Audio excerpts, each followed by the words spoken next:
Bismillahirrahmanirrahim. Assalamualaikum warahmatullahi wabarakatuh. Alhamdulillah wassalatu wassalamu ala Rasulillah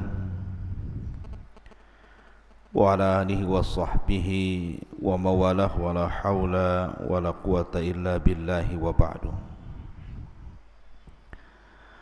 Qala Allahu azza wa jalla: Ya ayyuhalladzina amanu taqullaha haqqa tuqatih wa la tamutunna illa wa antum muslimun. Ya ayyuhan nasu taqu rabbakumul ladzi khalaqakum min nafsin wahidah wa khalaqa minha zawjaha wa batha minhuma rijalan katsiran wa nisaa'a wattaqullaha alladzi tasaaluna bihi wal arham innallaha kana 'alaikum raqiba. Wa qala sallallahu alaihi wasallam: majtama'a qaumun fi baiti min buyutillah yatluna kitaballah wa yatadarasunahu bainahum illa nazalat alaihimus sakinah wa ghasyiyatuhumur rahmah wa haffathumul malaikah wa dzakarallahu fi man indah. Amma ba'du, ma'asyiral muslimin, jamaah sekalian yang dimuliakan Allah Subhanahu wa taala. Alhamdulillah, di pagi hari ini dengan izin Allah Subhanahu wa taala kita bisa kembali duduk bermajlis ilmu walaupun lewat media Jabal Uhud. Dan tak henti-hentinya saya ucapkan ribuan terima kasih ataupun jazakumullah khairan kepada para muhsinin dan para kaum muslimin yang sudah menyumbangkan sebagian hartanya untuk pembangunan peluasan Masjid Jabal Uhud, di mana pembangunan sekarang kita sedang mengadakan peluasan lantai 2 dan akan mengadakan pengecoran. Alhamdulillah, dana yang terkumpul sudah separuh lebih dan masih terus kita mengharap pada kaum muslimin dan kaum muslimin untuk menginfakkan sebagian hartanya demi kelancaran pembangunan masjid di Pondok Pesantren Tahfidz Al-Quran dan Bahasa Arab Jabal Uhud Al-Islami, Tiban Kampung, Tiban Batam, Kepri. Tapi pagi hari ini kita akan membahas, mengupas rahasia istana iblis di segitiga Bermuda. Ma'asyiral muslimin yang dimuliakan Allah Subhanahu wa taala, ada sebuah hadis yang mengisyaratkan tentang kerajaan iblis. Hadis ini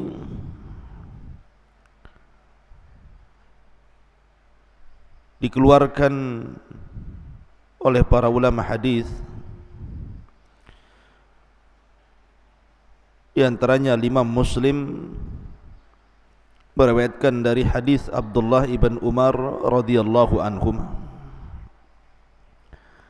tentang cerita yang sangat masyhur di zaman Nabi sallallahu alaihi wasallam, yakni cerita tentang Ibnu Sayyad. Jadi Ibnu Umar radhiyallahu anhuma suatu ketika bercerita tentang ayahnya Umar bin Khattab radhiyallahu an, yang berangkat bersama Nabi sallallahu alaihi wasallam hendak mengecek keberadaan Ibnu Sayyad, yang kabar sampai kepada Rasul dan para sahabatnya ciri-cirinya persis seperti Dajjal. Maka berangkatlah Umar dan juga Rasul dan sahabat yang lainnya untuk mengintip-ngintip Ibnu Sayyad. Sampai-sampai Nabi SAW harus mengintai dari satu pohon ke pohon berikutnya tentang Ibnu Sayyad ini. Sampai akhirnya ketika berhadapan Rasul dan Ibnu Sayyad, anak kecil turunan Yahudi ini, Nabi SAW mengatakan, "Tashhadu anni Rasulullah, maukah kau bersaksi bahwa aku adalah utusan Allah?" Maka Ibnu Sayyad pun memandang kepada Nabi SAW dan mengatakan, "Ashhadu annaka Rasulul Ummiyin." Aku bersaksi bahwa engkau adalah utusan kepada orang-orang yang buta huruf.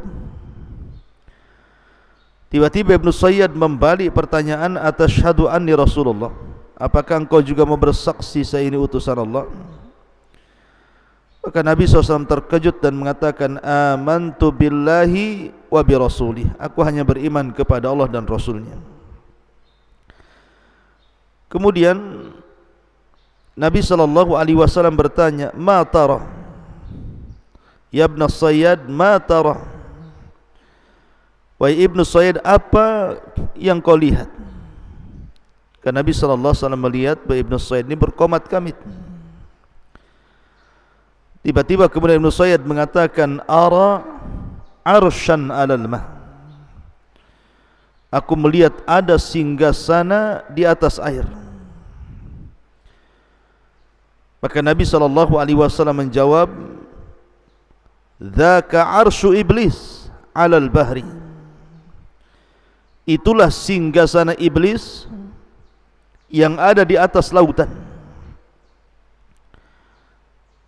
Kemudian Rasul sallallahu alaihi wasallam mengatakan lagi, "Wa ma tara?" Dan apa yang kau lihat lagi wahai Ibnu Sayyad? Maka Ibnu Sayyad mengatakan, "Ara sadiqina wa kadzaban." Aku melihat banyak orang-orang yang jujur dan para pendusta.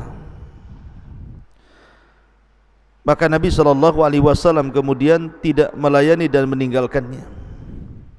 Dalam riwayat Nabi SAW ketika itu bertanya soal kalimat yang disimpan di hatinya dan mengatakan, "Inni khabba'tu laka khab'an." Sungguhnya aku menyembunyikan beberapa kalimat dalam hatiku, coba tebak. Maka Ibnu Sayyad mengatakan, "Duh." Maka Nabi SAW langsung mengatakan, "Ikhsa falan ta'du qatrak." Kata Rasul, celaka engkau tidak mungkin melalui atau melampaui batas dari takdirmu. Maka Umar bin Khattab radhiyallahu an marah, mencabut pedangnya dan mengatakan, "Da'ni ya Rasul adrib unuqah." Rasul, serahkan anak ini kepada aku, kupenggal lehernya. Maka Nabi SAW mengatakan, "Iyakunhu fala tusallat alaihi wa illam yakunhu fala khaira laka fi qatli." Kalau memang dia dajjal wahai Umar, kau tidak akan sanggup membunuhnya. Tapi kalau dia bukan dajjal, tidak ada kebaikan dalam membunuhnya. Tinggalkan dia. Syahidnya dalam riwayat ini adalah di mana Nabi SAW ketika bertanya kepada Ibnu Sayyad, "Ma tara?" Apa yang kau lihat dalam terawanganmu wahai Ibnu Sayyad? Maka Ibnu Sayyad mengatakan, sebuah istana di atas air. Maka Nabi SAW mengatakan, "Tara arsya iblis alal bahri." Itu adalah singgasana iblis yang terletak di tengah-tengah lautan. Ma'asyiral muslimin yang dimuliakan Allah Subhanahu wa taala, dari sini kemudian muncul sebuah pendapat dari kalangan mutaakhirin bahwa singgasana iblis itu jangan-jangan berada di segitiga Bermuda, sebuah laut Atlantik yang ma'ruf gitu ya, dan juga benua Amerika dan benua Afrika. Dan segitiga Bermuda ini ceritanya sampai kepada kita. Bagaimana kapal banyak yang hilang, pesawat banyak yang jatuh, dan hampir-hampir tidak bisa diteliti bangkai kapal dan pesawatnya, dan para awaknya hampir-hampir tidak ada yang selamat dan semua mati. Ma'asyiral muslimin yang dimuliakan Allah Subhanahu wa taala, sampai-sampai orang menyebut segitiga bermuda ini laut setan atau laut iblis. Bahkan ada sebuah buku yang berjudul Dajjal akan muncul dari kerajaan jin di segitiga bermuda, yang dikarang oleh Syekh Muhammad Isa Daud dari Mesir, bahwa kawasan Bermuda adalah kawasan jin. Dari situlah akan muncul Dajjal. Jika benar dakwahan buku itu, tentu tidak akan aneh apa yang disabdakan Nabi SAW, bahwa banyak peristiwa dan kejadian yang menakutkan di segitiga bermuda itu. Tetapi masalahnya buku ini bermasalah karena pengarangnya Muhammad Isa Daud ini terlampau percaya kepada jin muslim ini, yang jelaskan dalam buku beliau ini bahwa Dajjal akan keluar dari situ. Tentu pernyataan ini juga akan menyelisih hadis Nabi SAW bahwa Dajjal itu akan keluar di bumi sebelah timur. Kemudian Nabi SAW menyebutnya Khurasan. Khurasan itu di mana? Di Iran. Artinya hadis Nabi SAW menjelaskan bahwa kemunculan Dajjal itu di Khurasan, bukan di segitiga bermuda. Tapi Muhammad Isa Daud ketika berdialog dengan jin, kemudian jin ini menjelaskan bahwa Dajjal akan muncul di kerajaan di segitiga bermuda, tentu akan menyelisih hadis Nabi SAW. Intinya bahwa berkembang opini-opini di masyarakat bahwa jangan-jangan istana iblis itu ada di segitiga bermuda tadi, karena banyaknya peristiwa-peristiwa aneh dan banyaknya kapal-kapal dan pesawat yang kalau lewat di segitiga bermuda hampir-hampir tidak selamat dan tersedot masuk ke dalamnya. Ma'asyiral muslimin yang dimuliakan Allah Subhanahu wa taala.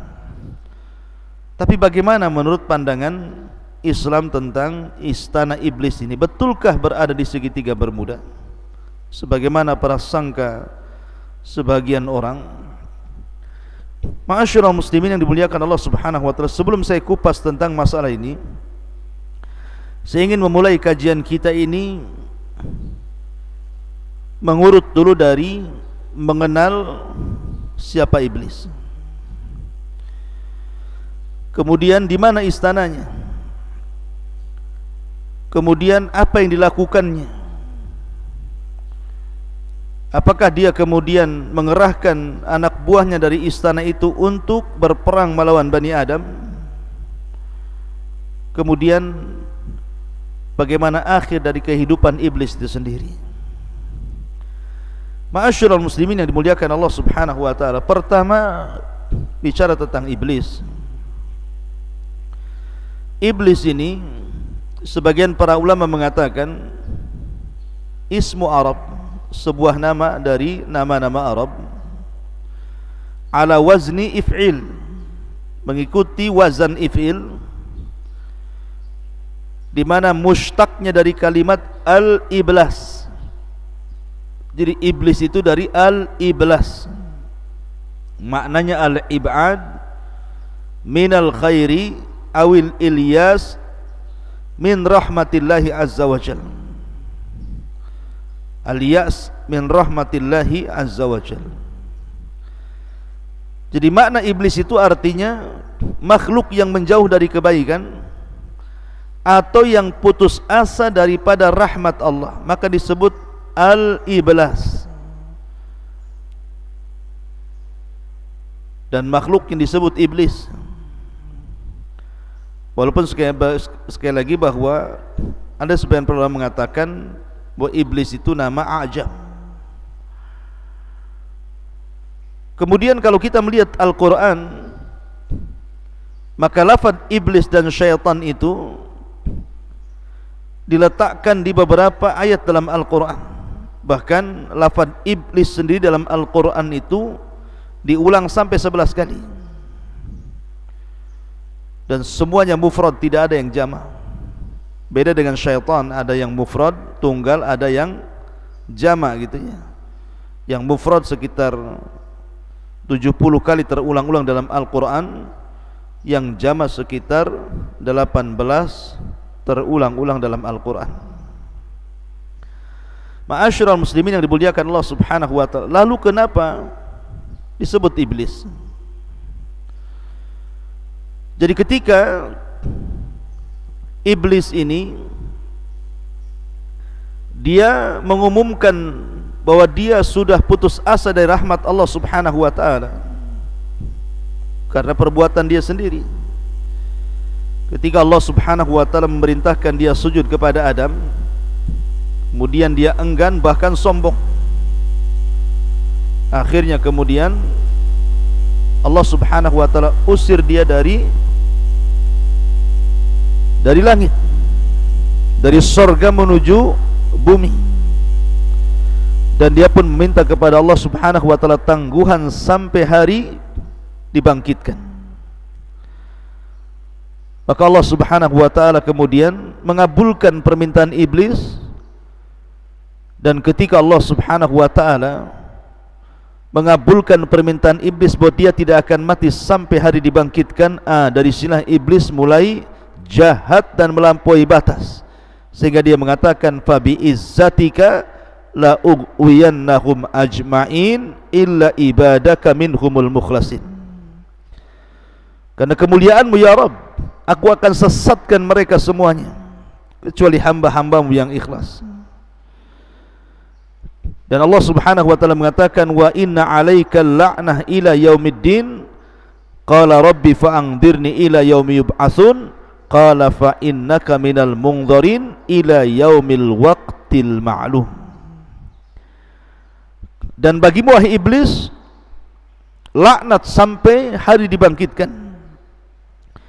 Maka iblis mengatakan, ya Rabb, tangguhkanlah diriku sampai hari dibangkitkan manusia. Maka Allah Subhanahu wa ta'ala mengatakan, engkau termasuk orang-orang yang akan dibiarkan hidup sampai hari yang ditentukan. Lah Ibnu Katsir rahimahullahu ta'ala menyebutkan bahwa ketika iblis ini dia putus asa daripada rahmat Allah Subhanahu wa ta'ala sehingga dia diusir dari sorga, maka dari situlah dia semakin jahat. Maka ketika itulah dia disebut iblis, karena dia diambil dari kata ablas, makhluk yang berputus asa dari rahmat Allah Subhanahu wa ta'ala.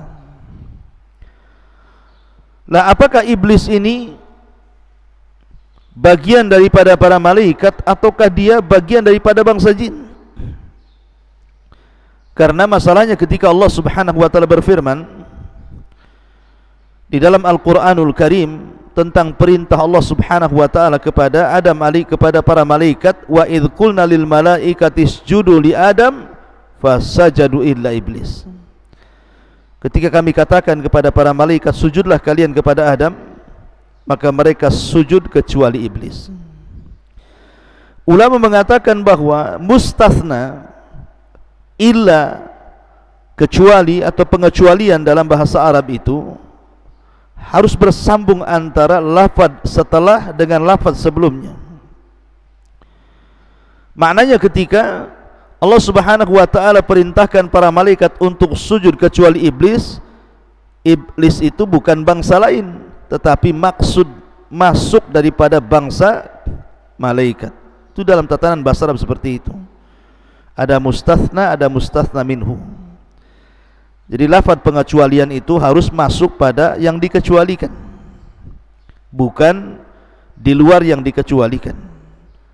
Ketika Allah bicara tentang malaikat, berarti iblis itu bagian daripada malaikat.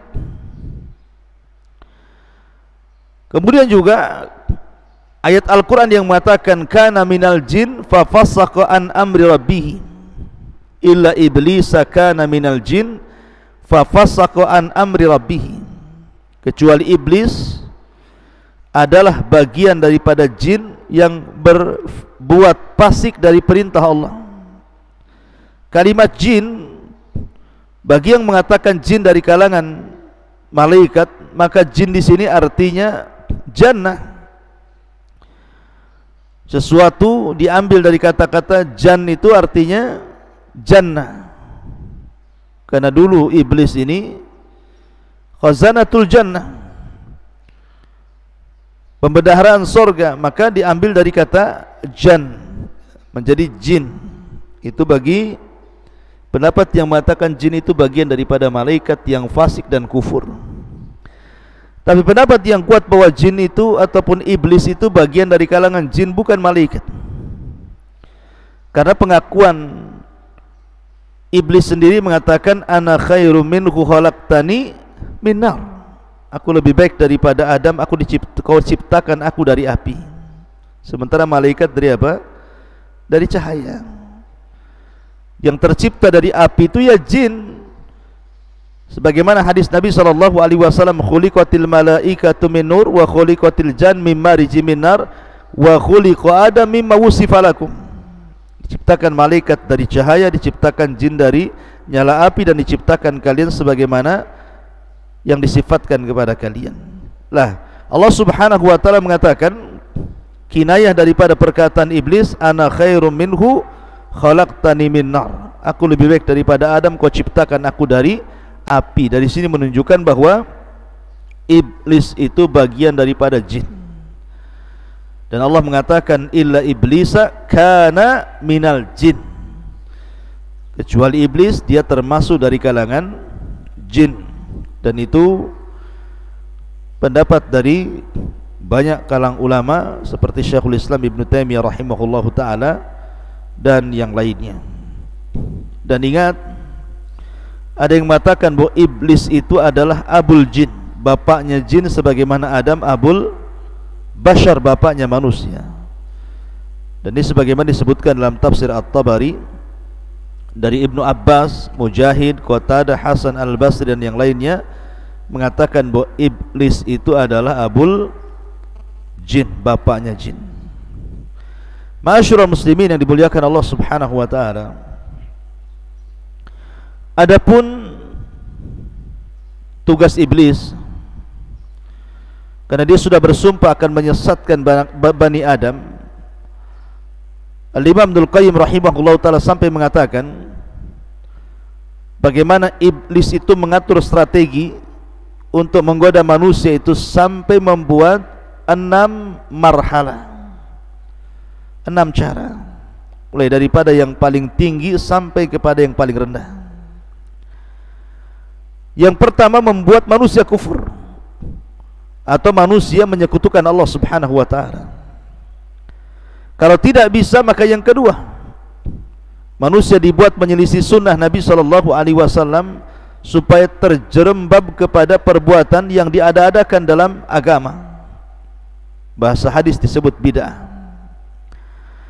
Kemudian yang ketiga, kalau tidak bisa digoda seperti itu, maka dia akan membuat strategi selain bagaimana manusia itu terjerumus kepada dosa besar. Kalau tidak bisa juga, maka masuk pada marhalah yang keempat, maka manusia akan dijerembabkan ke dalam dosa kecil. Kalau tidak bisa juga, maka masuk pada marhalah yang kelima, disibukkan dengan perkara-perkara mubah, sehingga dilupakan dari ibadah karena sibuk melakukan perkara-perkara mubah. Kemudian yang terakhir, kalau tidak bisa juga disibukkan dengan perkara-perkara mubah, maka akan disibukkan melaksanakan yang tidak afdol dan meninggalkan yang afdol. Begitulah khutuwati syaitan, langkah-langkah setan. Makanya kenapa Allah Subhanahu wa taala selalu memberikan nasihat kepada kita agar jangan mengikuti langkah-langkah syaitan. Allah berfirman, alam a'had ilaikum ya bani adam alla ta'budu syaitan innahu lakum aduwwum mubin. Bukankah sudah kukatakan kepada kalian wahai anak Adam, jangan menyembah syaitan karena syaitan itu musuh kalian yang nyata. Bahkan Allah Subhanahu wa taala melarang kita untuk menjadikan syaitan-syaitan itu, iblis-iblis itu teman kita. Wa man yattakhidhi syaitan waliyan min dunillah faqad khasira khusranan mubina ya'iduhum wa yumannihim wa ma ya'iduhum syaitanu illa ghurura. Barang siapa yang mengambil syaitan sebagai temannya dari selain Allah, maka dia telah melakukan kerugian dengan kerugian yang nyata. Syaitan itu hanya menjanjikan dan angan-angan kosong, dan tidaklah janji-janji mereka kecuali dusta belaka. Ma'asyiral muslimin yang dimuliakan Allah Subhanahu wa taala, salah satu strategi syaitan itu adalah di pagi hari, maka syaitan selalu menancapkan singgasananya. Jadi pagi hari, pagi-pagi buta itu setan akan menancapkan singgasananya di tengah lautan. Lah, dan itu diisyaratkan dalam sebuah hadis Nabi SAW. Terdapat dalam Sahih Muslim dari Nabi SAW, dia bersabda, inna iblisa yada'u arsyahu alal ma. Sesungguhnya iblis setiap pagi itu meletakkan singgasananya di atas lautan, supaya dia ingin seolah-olah menandingi arsy Allah Subhanahu wa taala. Ya, tahu arsy Allah Subhanahu wa taala, singgasana Allah Subhanahu wa taala itu berada di atas air kan. Tapi tentu Allah Subhanahu wa taala tidak bersemayam di atas aras, tidak, dia di atas ketinggian. Ya, karena kalau diartikan bersemayam itu artinya seolah-olah Allah Subhanahu wa taala duduk di atas aras, tidak. Allah itu jauh daripada makhluknya, dia di atas aras lagi. Lah karena Allah Subhanahu wa taala meletakkan arasnya di atas air, maka iblis pun ingin membuat singgasananya di atas lautan, di atas air, seolah-olah kononnya ini ingin menyamai Allah Subhanahu wa taala ketika meletakkan arasnya di atas air. Begitulah sombongnya iblis. Tsumma yab'atsu saraya, kemudian mulailah dia mengutus prajurit-prajuritnya, tentara-tentaranya untuk menggoda anak Adam. Fa'adnahum minhu manzilatan a'dhamu fitnatan, maka yang paling dekat kedudukannya dengan iblis adalah yang paling besar fitnahnya. Yaji'u ahaduhum, setelah kemudian iblis di pagi hari mengatur strategisnya, kemudian memerintahkan para tentaranya untuk menggoda anak Adam dimanapun berada. Setelah kemudian satu hari mereka menggoda anak Adam, maka kemudian mereka pun mulai pulang dan melaporkan hasil apa yang mereka lakukan terhadap manusia. Yaji'u ahaduhum fayaqulu fa'altu kadza wa kadza. Wah iblis, aku sudah melakukan ini dan itu, sehingga orang itu berdusta, orang itu tidak sholat, orang itu berghibah, orang itu minum khamar, orang itu berzina, orang itu, dan begitu seterusnya melakukan kezaliman. Tapi iblis mengatakan, ma sana'ta syai'a, kau belum berbuat apa-apa. Tsumma yaji'u ahaduhum, kemudian ada lagi pasukan iblis yang lainnya yang datang melaporkan dan mengatakan, ma taraktu hatta farraqtu bainahu wa baina imratihi. Lapor iblis, aku sudah berhasil mencerai-beraikan rumah tangga si fulan dan si alan. Sampai sekarang mereka bercerai. Maka iblis langsung tegak berdiri dengan bangganya dan mengatakan, anta, kaulah yang benar, kaulah prajuritku. Kemudian diambilnya piala yang ada di atas kepalanya, kemudian diletakkan di anak buah yang berhasil mencerai-beraikan rumah tangga ini. Lihat kenapa iblis bangga kalau ada orang bercerai. Karena perceraian itu banyak korbannya. Suami jadi korban, istri jadi korban, anak-anak jadi korban, keluarga jadi korban, semua jadi korban. Maka iblis pun bahagia, dipeluknya orang tentaranya yang berhasil mencerai-beraikan suami istri dan mengatakan, anta, engkolah. Kemudian dia melepaskan piala di atas kepalanya dan diletakkan di atas kepala jin yang berhasil mencerai-beraikan suami istri itu. Ma'asyiral muslimin yang dimuliakan Allah Subhanahu wa taala. Lah di sini dalam hadis ini Nabi sallallahu alaihi wasallam mengatakan, inna iblisa yadau arsyahu 'alal ma. Sesungguhnya iblis meletakkan singgasananya di atas air.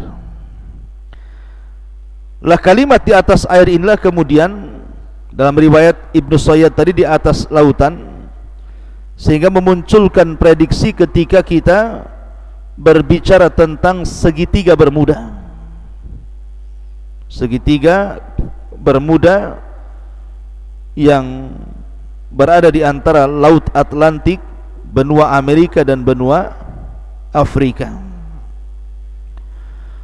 Kenapa kemudian muncul prediksi bahwa jangan-jangan istana yang dimaksud dalam hadis itu adalah istana yang diletakkan oleh iblis di segitiga Bermuda? Karena ada yang mengatakan bahwa segitiga Bermuda ini adalah pertemuan antara laut panas dan laut dingin. Laut panas dan laut dingin. Dan dalam sebuah hadis Nabi sallallahu alaihi wasallam, ketika Nabi sallallahu alaihi wasallam menjelaskan tentang bayangan matahari, kata Nabi sallallahu alaihi wasallam sebagaimana dikeluarkan Imam Ahmad, naha an yujlasa baina dhahhi wa dhilli. Nabi SAW melarang untuk duduk di antara sinar matahari dan di antara bayang-bayang sebuah benda. Jadi kalau seandainya ada pohon, kemudian sinar itu matahari menghadap pohon, kemudian di situ ada separuhnya masuk ke bayang-bayang pohon, separuhnya masuk ke cahaya sinar matahari, kemudian seseorang itu tidur di antara bayang-bayang dan juga cahaya matahari, maka Nabi SAW melarang, tidak boleh. Alasannya Nabi SAW mengatakan karena itu adalah majlisus syaitan, majlisnya syaitan. Ma'asyiral muslimin yang dimuliakan Allah Azza wa Jalla. Lah dari hadis ini kemudian orang mengkiaskan kepada segitiga Bermuda. Karena ada arus dingin berasal dari Amerika, sementara arus panas berasal dari Afrika, kemudian berjumpa di segitiga Bermuda itu. Karena itu adalah tempatnya syaitan. Akhirnya kemudian orang memprediksi bahwa di situ jangan-jangan istananya iblis yang dimaksud dalam hadis Nabi SAW ini. Akan tapi ikhwatu fiddin, saya ingin katakan bahwa menentukan tempat dengan langsung mentakyin bahwa di segitiga Bermuda itu adalah istana iblis ini tidak bisa. Iya, memang di situ banyak kecelakaan yang luar biasa gitu ya. Banyak pesawat yang jatuh dari zaman ke zaman, banyak kapal laut yang kemudian tersedot ke dalamnya juga dari zaman ke zaman. Sampai hari ini bahkan para peneliti juga masih kebingungan karena khawatir mereka tersedot ke dalam arus segitiga Bermuda itu. Akan tapi kemudian kalau memponis bahwa di situ adalah istana yang dimaksud dalam hadis Nabi SAW, bisa iya bisa tidak. Masalahnya Nabi SAW tidak mengisyaratkan ke arah situ. Dalam hadis tadi Nabi hanya mengatakan bahwa setan itu meletakkan singgasananya di atas air. Bisa saja berpindah-pindah dari satu laut ke laut berikutnya, sekali-kali di segitiga Bermuda, sekali-kali di tempat lain. Tapi untuk memvonis bahwa hadis ini kemudian adalah diisyaratkan kepada segitiga Bermuda, wallahu alam, maka tidak ada isyarat dalam hadis ini, karena Nabi SAW hanya mengatakan tentang istana iblis itu berada di atas lautan atau berada di atas air. Soal lautan mana, Allahu alam. Bisa saja berpindah-pindah, bisa jadi satu tempat tinggal di situ, karena hadis Nabi SAW tidak memberinci seperti itu. Ma'asyiral muslimin yang dimuliakan Allah Subhanahu wa taala.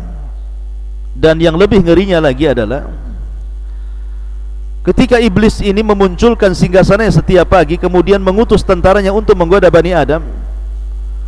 Kemudian ketika iblis sudah selesai tugasnya dan mereka pulang melaporkan hasilnya, maka di samping singgasana itu ada ular yang sangat besar. Sebagaimana isyarat dalam hadis Ibnu Sayyad yang dikeluarkan oleh Musnad Imam Ahmad,